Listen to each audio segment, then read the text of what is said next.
जय हिंद दोस्तों, मैं नवीन शर्मा आप सभी का स्वागत करता हूं। आशा करता हूं आप सब एकदम अच्छे हैं, एकदम बेहतरीन हैं। एक बार सारे प्यारे दोस्त बताएंगे आप सब कैसे हैं। उम्मीद करेंगे बढ़िया होंगे, शानदार होंगे। मनीषा प्रजापति, राम किशन साहू, पिंकी जैसर, अनुज, रविन, नितिन रज्जाक, पवन अधिकारी, प्रभाकर सिंह, हिमांशी, गगन, निशु, धर्मराज, अजय, काजल, विक्की, योगेंद्र, प्रियंका, सिमरन, राजू, कुणाल, छुट गए नाम, अब तुम्हारे नाम तेज है। ठीक है, एक बार बताएंगे सारे दोस्त कैसे हैं। और आज हम एक नया टॉपिक शुरू कर रहे हैं जिसका नाम है बुक एंड ऑथर, यानी पुस्तक और लेखक। अब देखो दोस्त, पुस्तक और लेखक की अगर मैं बात करूं इस टॉपिक के बारे में, एग्जाम में जनरली क्वेश्चन आते हैं और रटने वाला टॉपिक है। स्टैटिक जीके में अगर मैं कहूं, आपका रटने वाला टॉपिक अगर सबसे ज़्यादा जो बार बार आपको रट्टा लगाना पड़ेगा वो बुक्स एंड ऑथर है। ट्रिक्स ऐड मत करना। फिर पहले कह देता हूँ, पहले अपनी कॉपी पे याद रख लो कि बुक्स को ट्रिक से याद नहीं करूँगा कभी भी। बुक्स को सीधे हाथ रख के छिपा के याद करूँगा। जैसे बचपन से बोलते थे, एक बार नाम पढ़ूंगा, हाथ रखूंगा दूसरी साइड, उनका छुपाऊंगा, फिर बोलने का प्रयास करूंगा, नहीं याद आएगा तो हाथ हटा के देख लूंगा, फिर छुपा लूंगा, फिर बोलूंगा। जब तक पूरा पेज मैं हाथ छिपा के नहीं बोल दूंगा तब तक मैं ये नहीं समझूंगा कि मैं एक बार याद कर चुका हूँ। तब उससे आगे चलूंगा। बात क्लियर है? थम्स अप करें। ठीक है, ऐसे करना है। ओके, तो बुक्स एंड ऑथर को हम पढ़ना शुरू करेंगे और इसमें प्राचीन पुस्तकों से शुरू करेंगे। जैसे रामायण से शुरू करते हैं। रामायण संस्कृत में रचित वाल्मीकि रामायण, आर्ष रामायण सबसे प्राचीन मानी जाती है। यानी जो सबसे पहले रामायण लिखी थी वो किसने लिखी थी? वाल्मीकि जी ने लिखी थी। किस भाषा में लिखी थी? संस्कृत। देखो, प्राचीन जो रचनाएं हैं, जो बहुत प्राचीन भारत की रचनाएं हैं, वो ज्यादातर संस्कृत में ही है। क्योंकि सभी भाषाओं की जननी को सी है दोस्तों, वो संस्कृत है। कहते हैं सभी भाषाएं इससे होकर के जन्मी है। जैसे संस्कृत से आपका वैदिक धर्म की आपका बौद्ध धर्म पाली है। ठीक है, जैन धर्म की प्राकृत भी इसी से जन्मी है। हिंदी की जितनी भी प्रमुख बोलियां हैं या अन्य चीजें, वो भी संस्कृत से जन्मी है ना। तो हिंदी मतलब ये कहेंगे कि हम उसकी भी आदि जननी संस्कृत है। तो पहले प्राचीन भारत में संस्कृत का बहुत प्रयोग होता था। इसको अवधी भाषा में तुलसीदास जी ने लिखा। अवधी क्योंकि अवध क्षेत्र के पास की भाषा थी, अयोध्या के आसपास की। तुलसीदास जी ने इसको लिखा। ठीक है, मुगल काल के समय थे तुलसीदास जी। रामायण में 24,000 श्लोक हैं, 500 उपखंड हैं, 7 कांड हैं। पूरी रामायण बटी हुई है भगवान श्री राम के बचपन बालकांड से लेकर के अयोध्या कांड, अरण्य कांड, सुंदर कांड, किष्किंधा कांड, लंका कांड और उत्तर कांड अंतिम कांड है। इंपॉर्टेंट बात देखनी है, रामायण को इंग्लिश में किसने ट्रांसलेट किया था? इंग्लिश में खूब पढ़ी गई, RTH ग्रिफिथ। क्या नाम है भाई साहब? एक नाम बोलना है बस इस स्लाइड पे आपको, एक नाम नहीं भूलना है। क्या बोलेंगे आपका? वाल्मीकि सब जानते हैं, वाल्मीकि ने लिखा। अवधि में तुलसीदास जी ने लिखी, हम जानते हैं। एक चीज हमको नहीं भूलनी है, रामायण का इंग्लिश में ट्रांसलेशन किसने किया? RTH Griffith. RTH Griffith. ठीक है, रामायण का फारसी में अनुवाद। अब देखो, फारसी में जो भी ट्रांसलेशंस हुए उनके लिए सबसे ज्यादा कहा जाता है कि अकबर ने उन ट्रांसलेशंस को कराया। क्योंकि अकबर चाहता था कि भाई जो भारत का ज्ञान है ये पहुंचे। ठीक है, फारसी भाषा में होके फारस के क्षेत्रों तक या मिड एशिया में प्रचारित प्रसारित हो। तो अकबर तो इसके लिए अपना एक डिपार्टमेंट बनाता है, अनुवाद विभाग। अनुवाद विभाग बनाता है। ठीक है, बहुत बढ़िया। तो उसके समय पे जितने भी आपका ट्रांसलेशन हुए वो अब्दुल कादिर बदायूनी ने बनाए। सर मैं नोट्स को जैसे इसमें लिखा हुआ है ऐसे ही लिख लूँ? हाँ बिल्कुल ऐसे ही लिखना है। नोट्स ऐसे ही लिखा करो जैसे इसमें लिखते हैं। ओके, अतिरिक्त बातें करते हुए कोई नहीं मिलना चाहिए। इसके अलावा अतिरिक्त बातें हुए करते हुए कोई नहीं मिलना चाहिए, सिर्फ क्लास पे फोकस। ठीक है, और ऐसे हाथ रख लेना एक तरफ, जो ये दिखे ना तो अपनी कॉपी, फोन ऐसे होगा ना तो इस पर कॉपी रख लो, कॉपी एक तरफ कॉपी रख लो, उसको बोलेंगे वापस। रामायण का उर्दू में अनुवाद राणा लखनवी, क्या बोलोगे? राणा लखनवी ने किया। फारसी इंपॉर्टेंट है। बांग्ला में कीर्तिवास ओझा ने। तमिल में रामायण को किसने? तमिलनाडु में फिर इसको ट्रांसलेट किया गया। बहुत सारे ट्रांसलेशंस हुए और कहानी भी बदली है कई बार तो रामायण की। अलग अलग जगह जगह अलग अलग कहानियां हैं, कंटेक्स्ट बदल दिया गया है। तेलुगु भास्कर, कन्नड़ कुमदेंदु, नेपाली में भानुभक्त आचार्य, ये इसके कुछ ट्रांसलेशंस हैं। महाभारत महाभारत को किस नाम से जानते हैं हम? भारत जय या जय संहिता, प्राचीन पुस्तक है, रचयिता इसके वेद व्यास थे। महाभारत का फारसी में जो अनुवाद हुआ वो रजमनामा के नाम से हुआ। रजमनामा मतलब युद्ध की पुस्तक, और ये भी किसने किया? बदायूनी ने, लिखा हुआ है, सॉरी। तो यानी कि आप देख रहे हैं फारसी में जो ट्रांसलेशंस हो रहे हैं प्राचीन पुस्तकों के, तो वो किसके टाइम पे हो रहे हैं? तो राजा कौन है ये याद रखना है। राजा कौन है ये बताओ पहले फटाफट से। तो आप कहेंगे राजा तो है भैया आपका अकबर, और उसके दरबार में अनुवाद विभाग का प्रमुख कौन था? अब्दुल कादिर बदायूनी। ठीक है, बहुत बढ़िया, ठीक आंसर दिया एकदम से आपने। अनिकेत भाई सही आंसर है, बहुत बढ़िया।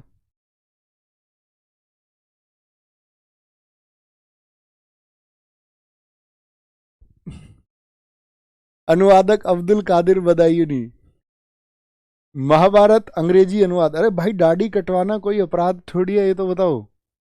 कह रहे हैं कि इसलिए तुम हमसे चुप रहने को बोल रहे हो क्योंकि तुमने दाढ़ी कटवा लिया आज। तुम्हारी शैतान खोपड़ी, उसको मैं शांत करने के लिए चुप होने को कहता हूं तुमसे। महाभारत का अंग्रेजी अनुवाद बहुत इंपॉर्टेंट। अब मेरे साथ बोलते चलो, अब अतिरिक्त बातें नहीं करेंगे, ठीक है? तो अब ये यहाँ पे देखो ध्यान से। अंग्रेज, मुझे बताओ रामायण का अंग्रेजी में अनुवाद किसने किया? RTH Griffith. बोलो एक बार, मन मन में बोला करो। स्टैटिक जी के मतलब रट्टाफिकेशन, जितना रट लोगे इसमें, बार बार इसको जितना पढ़ लोगे उतना बेहतरीन है। एग्जाम से पहले एक बार और इसका थ्योरी क्लास कराऊंगा, याद रख लेना। फिर से यूट्यूब पे कराएंगे RWSSC एग्जाम पे, तब वहां भी ज्वाइन करना उसको बहुत अच्छे से, मतलब उसको बार बार पढ़ना है। महाभारत का अंग्रेजी में अनुवाद KM गांगुली, किसारी मोहन गांगुली। तमिल रामानुजाचार्य, बंगाली में काली प्रसन्न सिंह, हिंदी ट्रांसलेशन गीता प्रेस के द्वारा। ये बहुत इंपॉर्टेंट है। अब जैसे आपने हिंदी में, अब देखो समझना, गीता प्रेस की पुस्तकें देखी हैं आपने, अक्सर देखी होगी सड़क वगैरह पे एक गाड़ी खड़ी रहती है, गीता प्रेस उस पर लिखा रहता है। उसमें वो अपने प्राचीन जो हमारे ग्रंथ हैं, पुराण हैं, ठीक है, उपनिषद हैं, उन सबको वो बहुत कम मूल्य में, उनका मानना ये है कि भाई ये भारतीय ज्ञान प्रत्येक व्यक्ति तक पहुंचे और वो उसको पढ़ पाए। तो उसके लिए गीता प्रेस देखिए ना। तो जितने भी हिंदी में ट्रांसलेशंस हैं, जैसे रामायण का नहीं बताया हमने आपको भी ट्रांसलेशन किसने कराया, तो आपको लॉजिक लगाना है। महाभारत का गीता प्रेस के द्वारा, हेडक्वार्टर इसका गोरखपुर में है, और इसीलिए यहां पे याद रख लेना कि अगर पूछा जाए कभी रामायण का हिंदी अनुवाद कौन, बोलो भी फटाफट से, रामायण का हिंदी अनुवाद किसने किया है?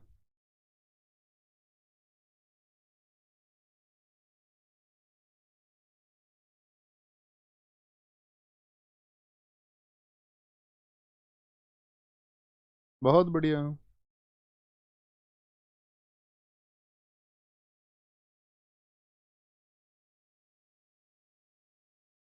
भैया आएंगे नवीन सर, कल आ जाएंगे वो, कोई दिक्कत नहीं है। आज प्रवीण से पढ़ लो ना। जी भैया देखा है हमने, गीता प्रेस, ओम भाई एकदम ठीक है, देखा है ना गीता प्रेस, हाँ यही।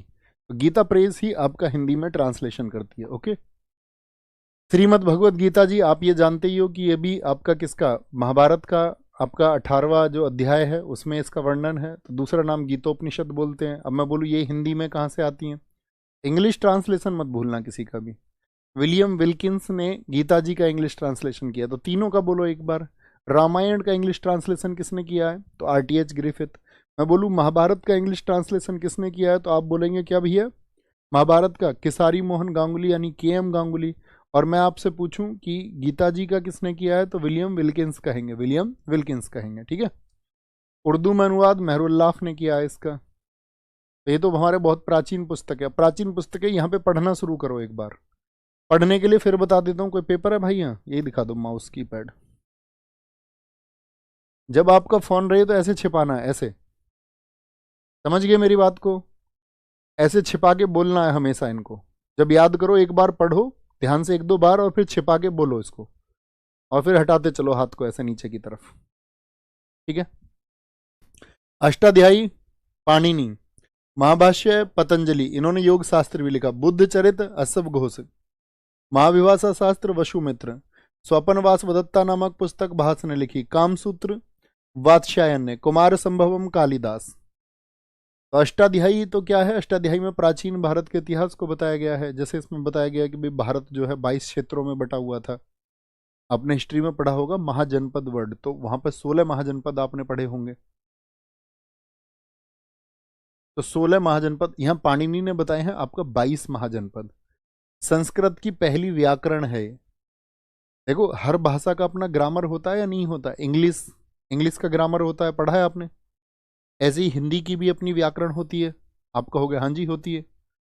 तो संस्कृत की पहली व्याकरण कौन सी है? तो वो है अष्टाध्यायी।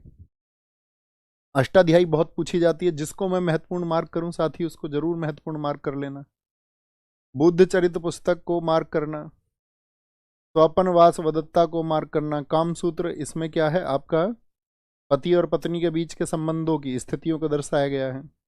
कुमार संभवम कालिदास, रघुकुल वंश पर भगवान श्री राम के कालिदास, मालविका और अग्निमित्र हिस्ट्री में आप पढ़ोगे, इन दोनों विरोधी राजा, मालविका तो जो है विरोधी राजा, और ये आपका तुंग शासकों में अग्निमित्र, तो उनके बीच की प्रेम कहानी है। नाट्य शास्त्र भरत मुनि, ये मैं आपको बता चुका। विशाखा दत्त, हिस्ट्री में आपने गुप्त वंश पढ़ा होगा, तो वहां पर गुप्त वंश में कौन था आपका? चंद्रगुप्त द्वितीय को पढ़ा है आपने, जो कि चंद्रगुप्त द्वितीय आपका 380 से 414 तक शासक था। तो उसी चंद्रगुप्त द्वितीय का एक भाई था बड़ा, जिसको मार के वो गद्दी पे बैठा था, उसका नाम था रामगुप्त। ठीक है, तो उस कहानी को इसमें बताया गया, उसकी प्रेम कहानी को। मुद्रा राक्षस, विशाखा दत्त बहुत इंपॉर्टेंट है। चंद्र बरदाई की पृथ्वीराज रास हुआ है, क्योंकि पृथ्वीराज तृतीय थे। अच्छा एक बात बताओ, हिस्ट्री आपकी क्लास अभी चली है नहीं चली? हिस्ट्री की क्लासेस, हिस्ट्री की क्लासेस नहीं चली अभी दिल्ली पुलिस में? आप पढ़ोगे इन चीज़ों को, है ना, मैं अक्सर आपसे बोलूँ। अभी नहीं पढ़ा तो आप पढ़ोगे। पृथ्वीराज रासो आप पढ़ेंगे वहां पर। जी मोहम्मद गोरी आया, तो मोहम्मद गोरी 1191 और 92 में 2 युद्ध लड़ा था तराइन के। तो पहले युद्ध को तो मोहम्मद गोरी हार गया था, लेकिन दूसरे को जीत गया था, तो वो पृथ्वीराज तृतीय हैं। उनके दोस्त का नाम था चंद्रबरदाई, तो इस किताब में उन्होंने उन्हीं युद्धों का वर्णन किया है। मृच्छ कटिकम, लकड़ी का खिलौना, शूद्रक की है, इंपॉर्टेंट बुक है। वराह मिहिर, वराह मिहिर भारत के साथी अगर मैं बात करूं, बहुत बड़े खगोल शास्त्री रहे, यानी एस्ट्रोनॉमी में इनकी बहुत रुचि थी। और जो चंद्रगुप्त द्वितीय था, जैसे अकबर के दरबार पे कितने रत्न मैं आपको बताता हूँ, 9 रत्न, ऐसे ही अकबर ने किसको कॉपी किया था? चंद्रगुप्त सेकंड को। तो ये चंद्रगुप्त सेकंड के दरबार में 9 रत्नों में से एक थे, और चंद्रगुप्त ने इनको रिसर्च के लिए छोड़ दिया कि भैया आप विद्वान व्यक्ति हैं, और इनको वराहमीर को एक हवेली भी दी थी, जिसको बोलते थे मिहिर की हवेली। मिहिर की हवेली ही, अब आप दिल्ली पुलिस में जाओगे तो आप एक जगह देखोगे महरौली, कुतुब मीनार के आसपास। कुतुब मीनार कॉम्प्लेक्स जो है वो महरौली में है। तो वो महरौली को कैसे नाम पड़ा महरौली? तो वो ऐसे ही पड़ा, मिहिर की हवेली को धीरे बोलते मिहिर की हवेली, मिहिर की हवेली, मिहिर की हवेली, मिहिर की हवेली, और आज वर्तमान में वो दिल्ली में महरौली हो चुका है, तो वहां पर है। ये वराहमीर चंद्रगुप्त द्वितीय के दरबार में था, तो इन्होंने अपनी किताब लिखी एक बहुत इंपॉर्टेंट, व्रत संहिता। विष्णु शर्मा की पंचतंत्र, इसमें क्या है, बच्चों के लिए नैतिक कहानियां हैं पंचतंत्र में। और पंचतंत्र मैं आपको बताऊं, ये दुनिया की बाइबिल के बाद में सबसे ज्यादा बेची जाने वाली पुस्तक है पूरे विश्व में। ठीक है, बहुत बढ़िया जी, बहुत बढ़िया। पंचतंत्र विष्णु शर्मा। आगे आएंगे। करारतार्जुनियम, ये लिखी आपका भारवी ने। दंडी ने 10 कुमार चरित्रम, ये इतिहास की पुस्तकें हैं दक्षिण भारत में। बाणभट्ट, ये साथी कन्नौज पर एक राजा हुआ, ये सब इतिहास में पढ़ेंगे आप, है ना। कन्नौज में एक राजा हुआ था हर्षवर्धन। देखो ये जो लिखा है ना बाणभट्ट, ये हर्षवर्धन के दरबार में उसका कोइट पाइट था, दरबारी कवि था, तो उसने हर्ष की प्रशंसा में लिखी हर्ष चरित्र, और इसी शासन को लेकर के उसने लिखी कादम्बरी। खुद हर्षवर्धन ने भी 3 लिखे थे, आपका रत्नावली, प्रियदर्शिका और आपका नागानंद। एक और लिख लेना यहाँ पे, नागानंद। 3 नाटक लिखे हैं स्वयं हर्षवर्धन ने। किसने लिखे हैं? ये तीनों हर्षवर्धन के हैं। ये उत्तर भारत का एक राजा था। बच्चू बोलना है ऐसे जैसे मैं हाथ रख के बोलना है, जैसे मैंने तुमको बताया है। मालती माधव भवभूति की पृथ्वीराज विजय जगनिक ने लिखी है। कर्पूर मंजरी राजशेखर की। ये सब हिस्ट्री में आप बार बार रिपीट होंगी आपके सामने, जब आप हिस्ट्री पढ़ेंगे तो ये किताबें सब नाम आएगा आपके सामने। भैया हम इनको एक बार पहले पढ़ चुके हैं, अब हमें परेशानी नहीं होती है, अच्छी बात है दोस्त ये तो। यही तो मैं कहता हूँ, देखो एक बार आप पढ़ चुके हैं, दोबारा में परेशानी क्यों नहीं हो रही है? क्योंकि माइंड प्रिपेयर हो गया। एक बार पढ़ने के बाद चीजें आसान होंगी। दिक्कत उन बच्चों के साथ में होती है जो पढ़ने बैठे, कुछ नया दिखा, अरे हाँ हाँ हाँ, अब कैसे होगा, अब क्या करें, अब कूद जाएं, अब लटक जाएं, अब लौट जाएं। एक बार चीजों को पढ़ो, पहले अननोन चीज है, नई चीज है, उसको पढ़ो। पढ़ के जब दोबारा पढ़ने जाओगे अपने आप कॉन्फिडेंस आएगा। रिवीजन करते समय अपने आप कॉन्फिडेंस आता है। हर चीज के लिए इंसान जब जन्म होता है उसका कुछ सीख के थोड़ी ना आता है, वो यही जानता है सब कुछ। जानने का प्रयास करोगे तब जानोगे ना। गीत गोविंद जयदेव, जैसे इसको ऐसे याद कर ले कि भैया किसी की जय हो गई, उसके गीत गाए गए, तो कुछ ट्रिक बनाना मत। राज तरंगणी कलहण ने लिखा है कश्मीर का इतिहास, क्योंकि कश्मीर के इतिहास का सबसे जो अच्छा रिसोर्स माना जाता है वो कलहण को माना जाता है। कलहण को, क्योंकि कलहण ने वहां पर एक राजा था जयसिंह, 1151 ईस्वी तक का अगर तुम्हें हिस्ट्री जानना है, कश्मीर में 1151 एडी तक का, 1151 ईस्वी तक का, तो किसको? कलहण को पढ़िए। अच्छा, नागानंद ये आ गया यहाँ पे। उसी पुस्तक में कश्मीर का अकबर बताया गया है जैनालुब्दीन को। क्यों जी? देखो अकबर ने जैसे यहाँ उत्तर भारत में क्या किया था, उसने आपका एक तो दास प्रथा को खत्म किया था 1562 में, 1563 में उसने तीर्थ यात्रा कर को हटाया, उसने 1564 में जजिया को हटाया। तो जैसे उसने टैक्स माफ किया, ऐसे ही कश्मीर में इस व्यक्ति ने टैक्स माफ किया, तो इसको कश्मीर का अकबर कहते हैं। नागानंद, हर्षवर्धन का कथा सरित सागर, देखो प्राचीन पुस्तक है जो ज्यादातर कभी भी पूछे जाए किस भाषा में लिखी जाती थी, मैंने आपको बताया। जैसे एमटीएस में पूछा गया था कथा सरित सागर किस भाषा में लिखी गई, संस्कृत में। रवि कीर्ति, जब आप राजा हर्षवर्धन को पढ़ेंगे तो वहां पर एक पुस्तक का जिक्र आएगा कि उसका एक पड़ोसी शासक था पुलकेशिन। पुलकेशिन ने राजा हर्षवर्धन को नर्मदा नदी के तट पर सन 618 में हराया था, जिसकी वजह से सम्राट हर्ष दक्षिण कभी जीत ही नहीं पाए, मतलब जा ही नहीं पाए दक्षिण, जीतना तो दूर की बात है। तो उसी पुलकेशिन के दरबार में थे रवि कीर्ति, जिन्होंने लिखा ऐहोल प्रशस्ति। अमर सिंह का अमरकोश है, वराहमीर का सूर्य सिद्धांत है, वराहमीर का सूर्य सिद्धांत। ये आती हैं फिर मध्यकालीन इतिहास की पुस्तकें, मध्यकालीन इतिहास से। ठीक है, क्या बोलेंगे? तहकीक ए हिंद, तहकीक ए हिंद, इसका मतलब यही है भारत का इतिहास जानना है। जो शुरुआत में भारत में जो मुस्लिम आक्रमणकारी हुए, तहकीक ए हिंद, इसको हम बोलते हैं किताब उल हिंद भी। किताब उल हिंद किसने लिखा है? किताब उल हिंद को पढ़ें बच्चों, फटाफट से पढ़ें इसको, किताब उल हिंद। 3 दिन लगेंगे हमको बुक्स को पढ़ने में, है ना, 3 से 4 दिन, 3 दिन कम से कम मान के चलो। तबकात ए नासिरी, ये मिनहाज उस राज ने, हिस्ट्री पढ़ोगे तो जानोगे ये इल्तुतमिश के समय था। किसके समय था? इल्तुतमिश के समय था, इल्तुतमिश के समय। मिनहाज उस राज, हम सब करके बताओ ऐसे कितने बच्चे हैं जो RWA SSC चैनल पर अभी जो मैं हिस्ट्री पढ़ा रहा हूँ वहां से पढ़ रहे हैं। अगर आपकी हिस्ट्री नहीं चली है, कवर कर रहे हैं क्या वहां से? अगर बाद में भी देखते हो तो देख लिया करो स्पीड बढ़ा के, है ना। नहीं देखते हो तो कोई बात नहीं, फिर तुम्हारी मर्जी, फिर तुम स्वतंत्र हो, कोई दिक्कत ही नहीं। भैया मैं आपकी कंप्यूटर की क्लास पढ़ो, भैया शिवम सर से पढ़ो। अपनी क्लासेस तो यार अपने दिल्ली पुलिस को पढ़ाया था, उसको हो गए 2 साल से पुरानी PDF, वो तो अपडेटेड भी नहीं है, उनको मत पढ़ो अभी। शिवम सर जो पढ़ा रहे हैं उसको पढ़ो, उसको पढ़ना है बच्चों, वो तो पुराना कंटेंट है बहुत। इल्तुतमिश के समय तो मिनहाज उस सिराज, रजिया सुल्तान के समय भी यही था। इसने लिखा था कि रजिया सुल्तान अगर एक महिला न होती तो उसका नाम हिंदुस्तान के बड़े शासकों में लिया जाता। लैला मजनू किरान उस सादेन, दिल्ली सल्तनत के दौरान अमीर खुसरो रहा 8 सुल्तानों के टाइम पर, 8 सुल्तान इसके टाइम पे बदले। गुलाम वंश के लास्ट के बलबन हो, चाहे आपका क्या कुबाद हो, चाहे कैमूर्स हो, खिलजी सारे इसके सामने हुए। जलालुद्दीन खिलजी हो, चाहे अलाउद्दीन खिलजी हो, चाहे मुबारक शाह खिलजी हो, सब इसके सामने हुए। तारीख फिरोज शाही, ये लिखी जियाउद्दीन बर्नी ने, बहुत पूछी जाती है। इब्न बतूता की किताबुल रहला बहुत इंपॉर्टेंट है, ये मोहम्मद बिन तुगलक के शासनकाल को बताती है। किताबुल रहला ये किसके समय पे? MBT, मोहम्मद बिन तुगलक। मिफ्ताउल फतू अमीर खुसरो, फतवा ए जहांगीरी, ये भी इसी की किताब है, जियाउद्दीन बर्नी।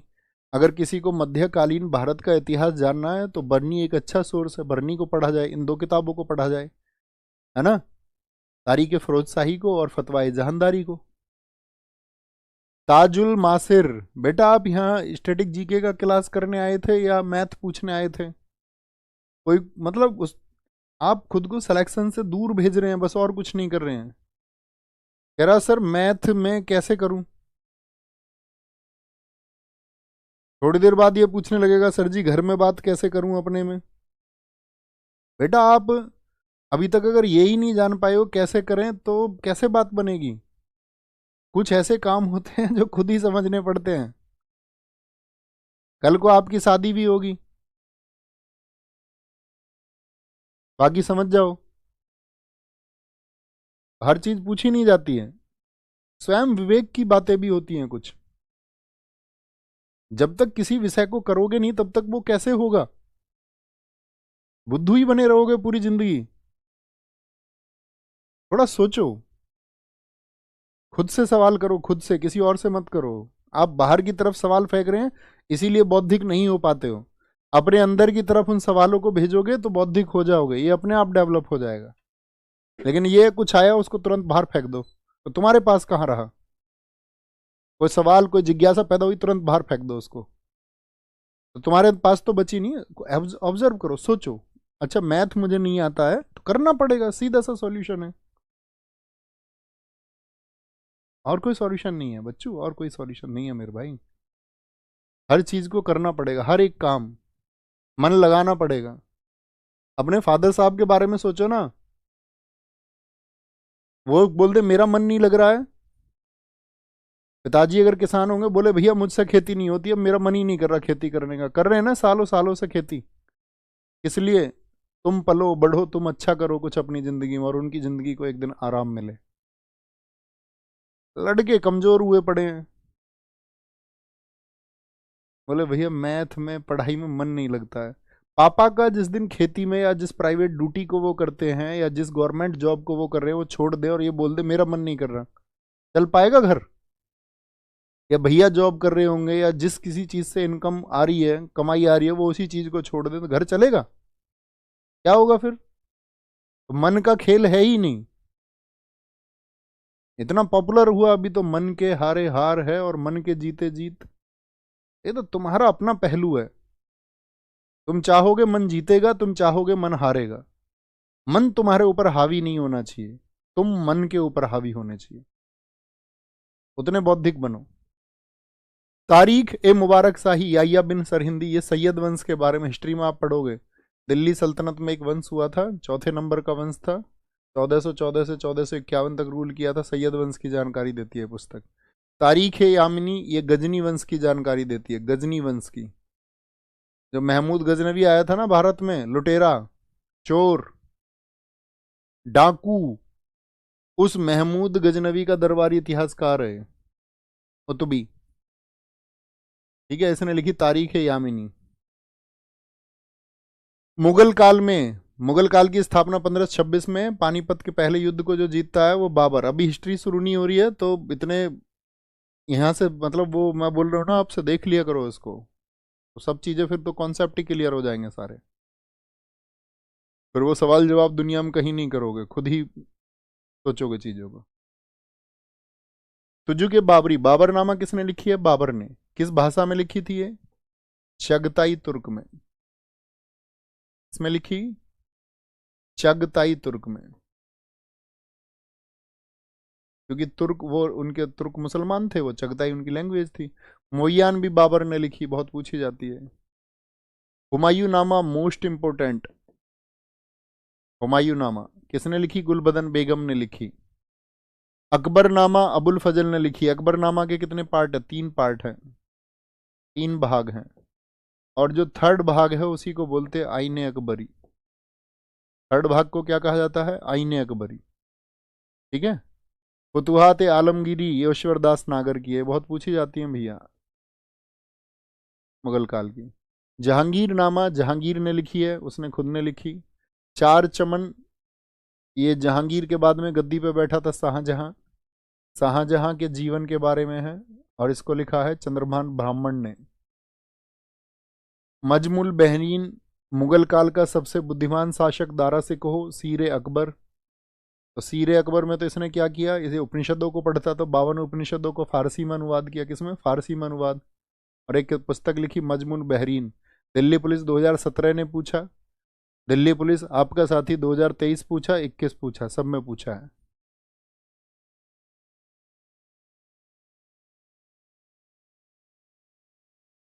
आप भी आ रहे हैं सर बिहार 4 को, तुमने बुलाया ही नहीं है।